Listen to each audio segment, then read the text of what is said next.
Alright, what we're going over today is gas tungsten arc welding of a T-joint in the 3F vertical up position. Alright, our base metal is going to be 304 stainless.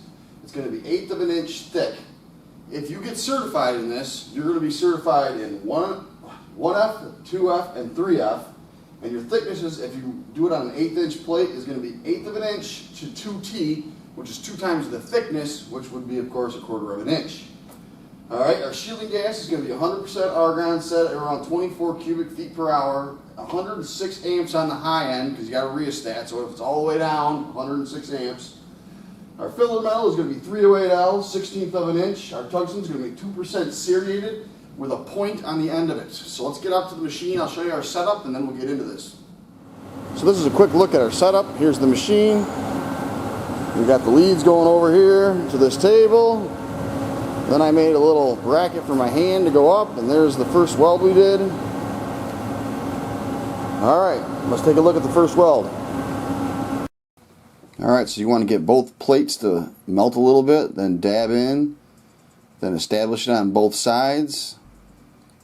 Get the width of the bead you want it to be, and then start running up that joint. And I'm just going to give you a little bit of a play-by-play as we do this.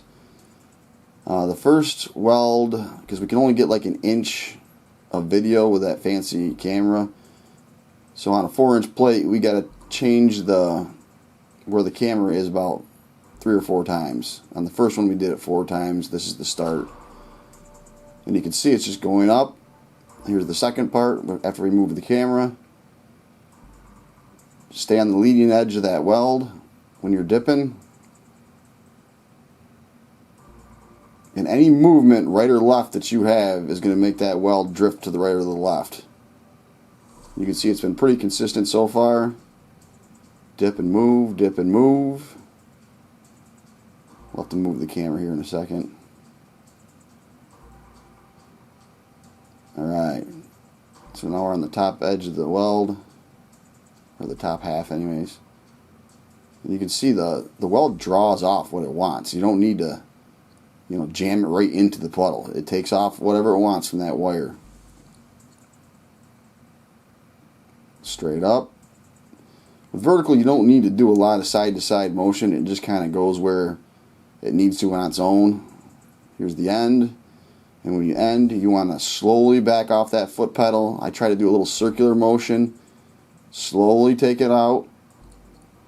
Leave it right there until that post-purge ends. Bam, there's your post-purge. Now you get out of there. Alright, here's a look at the first one we did. Came out pretty good. I don't really like the start and the stop, but we'll try and do a little better on the next one. Plate number 2. Get it wet on each side. So melt both sides. Get your filler down in there. Get it on both sides and start running. That was pretty good. I think on this one we only repositioned the camera 3 times instead of 4 on like the first one, so just keep going up. See right there, I moved to the right. That's no good. You're gonna be able to see that on the weld. Now that's probably still acceptable. It just looks a little poor, I guess. As long as it doesn't create an undercut, you're okay. It's still an acceptable weld. Welds are either unacceptable or acceptable according to code. So see just staying on that leading edge of the puddle, going right up the joint.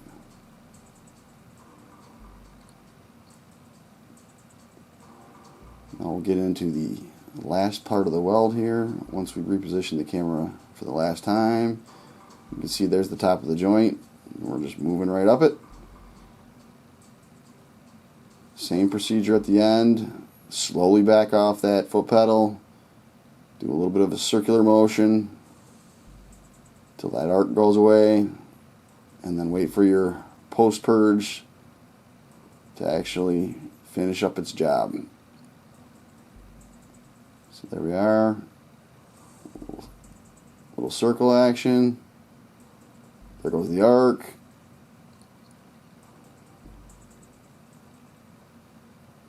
And there's the post-purge. All right, here's a look at our second one. Came out pretty good as well. I should wrap this project up. That's all we got for today. Thanks for watching and subscribing to TIG Weld, and we will see you next time.